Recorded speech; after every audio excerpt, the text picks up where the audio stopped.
Blessing of Sacrifice is a Paladin-specific spell that's been around since the launch of vanilla WoW. It has gone through many changes over the years, but its core purpose remained the same, which basically serves as a blessing that transfers damage from one party member to you.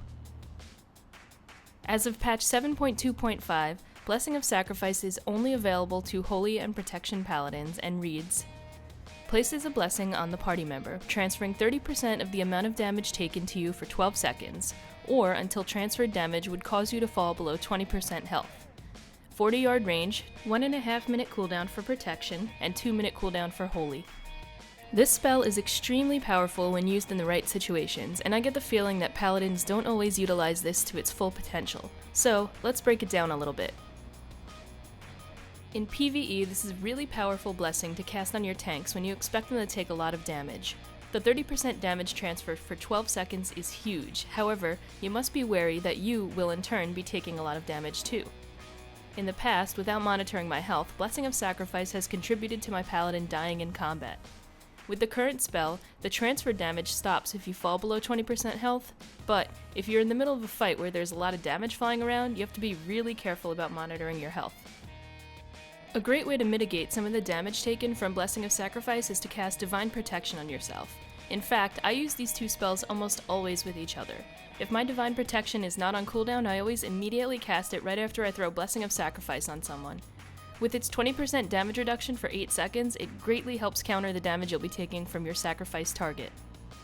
In other situations where your Blessing of Sacrifice target is taking an extreme amount of damage, don't be afraid to cast Divine Shield, aka Bubble, to completely avoid the incoming damage from Blessing of Sacrifice. Additionally, casting Blessing of Sacrifice can help break crowd control effects. A great example is during the Maiden of Virtue fight in Karazhan. If you wait until right before she casts Repentance, throw Blessing of Sacrifice on a party member. The damage from her Holy Ground will transfer to you and break your incapacitate effect so you can move out freely. In PvP, Blessing of Sacrifice can be used to break crowd control situations. Simply cast the blessing on a party member who will likely be taking damage. This way, if you are polymorphed, sapped, or have any incapacitate effect cast on you, the damage transfer from the blessing will break it. So in other words, if you aren't using a Blessing of Sacrifice, you need to start using it now. It's a great spell for redirecting damage. The only thing you need to be careful about is monitoring your own health. So when using Sacrifice, please be wary of that. So that's all for this video. It was just a short breakdown of what Blessing of Sacrifice is, but if you guys would like me to discuss another Paladin spell, feel free to let me know in the comments below. Or if you have any other useful information that you'd like to contribute to share about Blessing of Sacrifice, please also let me know.